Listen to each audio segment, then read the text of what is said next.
Hello friends, YouTube channel साहित्य अध्ययन पर आपका स्वागत है। और आज हम पढ़ने वाले हैं अपनी लास्ट ईयर की इंग्लिश की बुक से चैप्टर नंबर 2, जिसका नाम है द चेरी ट्री। जिसमें से आज हम देखने वाले हैं answer the following questions in about 100 words. में से पहला question, summarise the story of cherry tree, यानी चेरी वृक्ष की, चेरी ट्री की कहानी का सारांश लिखिए, समराइज कीजिए। तो चलिए शुरुआत करते हैं आंसर की।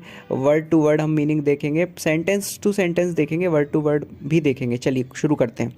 When Rocky was a boy of 6, जब राकी 6 साल का था। व्हेन यानी जब, राकी यानी कि राकी, वॉज अ बॉय ऑफ 6 6 साल का था, लड़का था।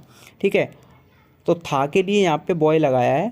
ठीक है, आगे लिखा है ही वॉकड होम ईटिंग चेरीज़।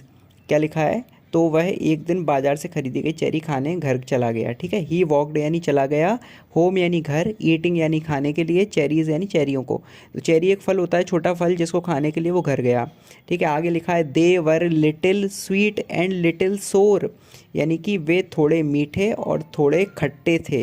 दे वर यानी वे थे, दे यानी वे, वर यानी थे, लिटिल स्वीट यानी थोड़े मीठे, एंड लिटिल सोर यानी थोड़े खट्टे। बट स्मॉल एंड रेड, लेकिन छोटे और लाल थे। बट यानी लेकिन, स्मॉल यानी छोटे, एंड यानी और, रेड यानी लाल, लेकिन छोटे और लाल थे। Which had come from Kashmir valley, और जो कश्मीर की घाटी से आए थे, कश्मीर की घाटी से खरीद के लाए गए थे। क्या लिखा है? विच हैड कम, जो आए थे, from Kashmir, Kashmir valley, Kashmir valley से।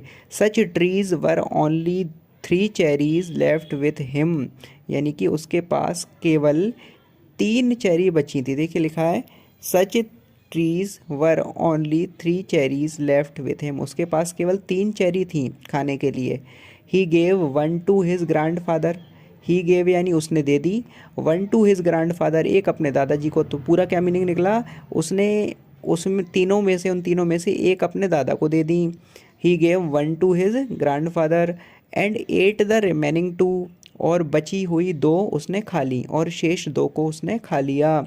आगे लिखा है he asked his grand father, उसने अपने ग्रैंड फादर यानी दादाजी से चेरी के विषय में पूछा, about the cherries.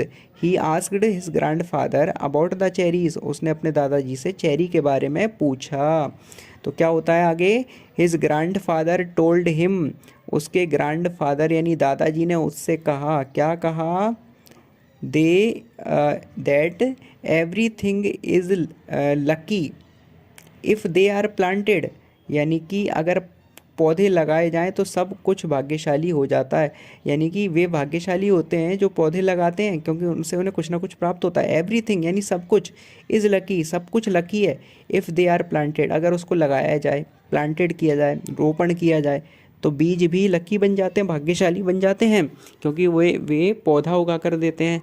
This made Rocky to plant the cherry seed to have more cherries. This made यानी इसने प्रेरित किया, राकी टू, राकी को, plant the cherry seed, cherry के बीज लगाने के लिए, टू हैव मोर चेरीज, जिससे कि ज़्यादा से ज़्यादा चेरीज आएँ।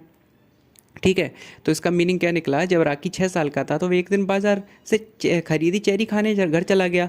वे थोड़ी मीठी और थोड़ी खट्टी थी, उसे टेस्ट में पसंद आई, लेकिन छोटी और लाल थी।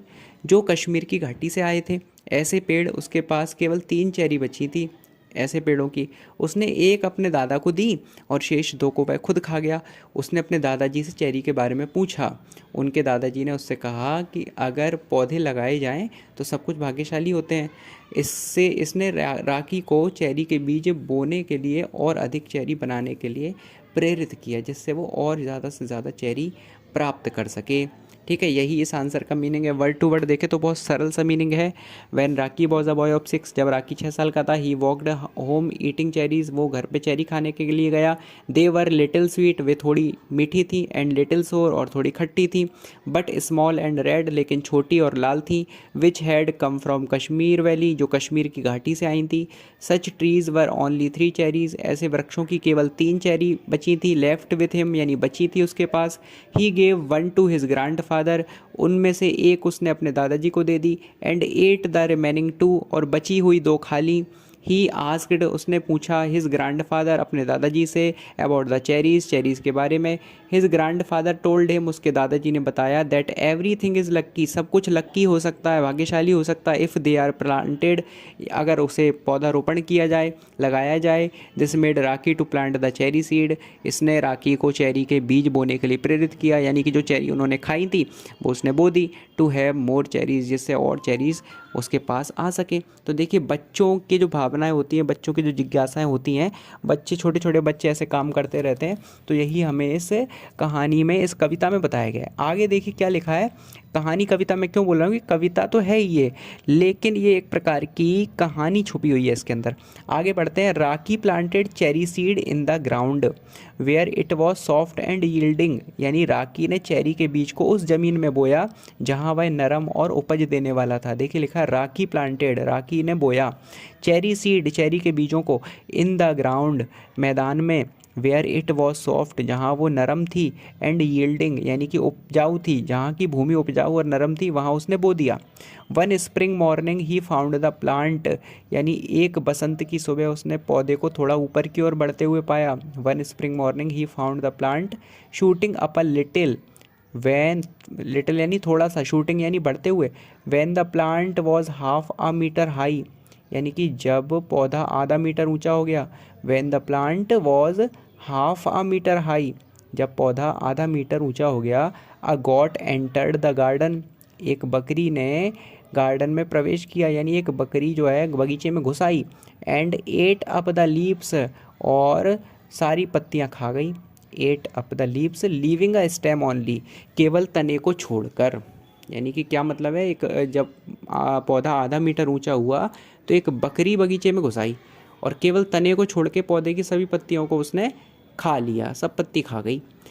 क्या होता है उसके बाद, after the end of rainy season, यानी बरसात के मौसम की समाप्ति के बाद, new leaves, season new leaves, यानी कि नई पत्तियाँ आई, नई पत्तियाँ होगी, ठीक है। Unfortunately a women while cutting grass chopped the young tree again, unfortunately यानी दुर्भाग्यवश, अ वुमेन यानी एक औरत, एक महिला जो कि घास काट रही थी, वाइल कटिंग अ ग्रास, घास काटते समय, चोप्ड द यंग ट्री, उस युवा पेड़ को जो नया नया बढ़ा था, उस युवा पेड़ को, ट्री अगेन यानी कि चोप्ड यानी काट दिया, फिर से कट गया वो पेड़।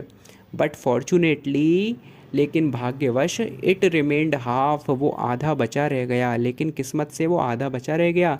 As the cherry tree did not like to die it sprouted again, यानी कि किस्मत से वह पेड़ बच गया। कह सकते हैं कि as the cherry tree did not like to die, यानी चेरी के पेड़ को मरना पसंद नहीं था। As the cherry tree did not like, यानी उसे पसंद नहीं था, टू डाई, मरना, यानी कह सकते हैं कि उसकी किस्मत में ख़त्म होना नहीं लिखा था, इसीलिए to die it sprouted again, इसीलिए वह फिर से स्प्राउटेड अगेन यानी अंकुरित हो गया, स्प्राउटेड यानी अंकुरित।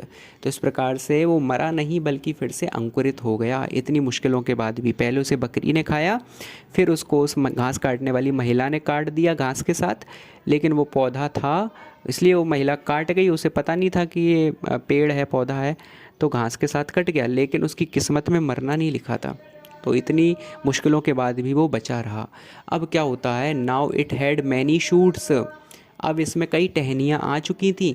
One day Rocky found a hairy caterpillar, एक दिन राकी को पेड़ पर एक बालों वाला कैटरपिलर देखा। वन डे, एक दिन, राकी फाउंड, राकी को मिला, अ हैरी कैटरपिलर, एक बालों वाला कैटरपिलर, ऑन द ट्री, पेड़ पर, which ate up leaves as meals, जो भोजन के रूप में पेड़ की कई पत्तियों को खा चुका था। कहने का मीनिंग है कि एक कैटरपिलर उसे पेड़ पर दिखा, वो क्या कर चुका था, विच एट अप, खा चुका था, लीव्स एज मील्स, पत्तियों को भोजन के रूप में। Raki picked it up and threw it away on a wall, Raki ने उसको पकड़ा, उठाया, राकी पिक्ड यानी पकड़ा, इट अप एंड थ्रू और फेंक दिया, it away on a well, एक दीवार पर, वॉल यानी दीवार पर, यानी कि जब गुस्सा आता है ना छोटे बच्चों को देखते हैं वो, अरे ये तो मेरी पत्तियों को खा रहा है, तो उसने उठाया उसे और फेंक दिया। In due course of time, यानी समय के साथ, the tree grew much and reached equal to the height of Raki, पेड़ बढ़ गया और राकी के ऊंचाई के बराबर पहुंच गया। देखिए लिखा है द ट्री ग्रू मच, पेड़ बढ़ गया, एंड रीच्ड और पहुंच गया, इक्वल टू द हाइट कद के बराबर, किसके, ऑफ राकी, राकी की हाइट के बराबर, राकी की ऊंचाई के बराबर। नाउ इट वॉज ब्लॉसमिंग, अब यह और भी खिल रहा था, ब्लॉसमिंग यानी खिल रहा था, टू यानी और भी ज़्यादा, एंड प्रोड्यूस्ड और पका रहा था यानी पैदा कर रहा था, प्रोड्यूस कर रहा था, सम सोर चेरीज़ यानी कुछ खट्टी चेरियाँ, to be ripped in future, जो भविष्य में पकती, जो भविष्य में पकने वाली थी ऐसी चेरियों को वो पैदा करने लगा। इसका मतलब है कि अब इसमें कई टहनियाँ आ चुकी थी। एक दिन राकी को पेड़ पर एक बालों वाला कैटरपिलर देखा जो भोजन के रूप में पेड़ की कई पत्तियों को खा चुका था। होता है ना, जब पेड़ बड़े हो जाते हैं तो कैटरपिलर भी आ जाते हैं उन पर पत्तियाँ खाने। तो राकी ने उसे उठाया और एक दीवार पर फेंक दिया। समय के साथ पेड़ बहुत बढ़ गया और राकी की ऊंचाई के बराबर पहुंच गया। अब यह और भी खिल रहा था और भविष्य में पकने के लिए खट्टी चेरियां पैदा कर रहा था। इस प्रकार इस आंसर का पूरा मीनिंग यहाँ पे ख़त्म हो जाता है। आप देखिए हिंदी और इंग्लिश ट्रांसलेशन दोनों को देखिए और समझिए, साथ ही साथ चैनल को सब्सक्राइब भी करिए और क्वेश्चंस के आंसर आपको इस चैनल पर मिलेंगे। थैंक यू सो मच, बहुत बहुत धन्यवाद।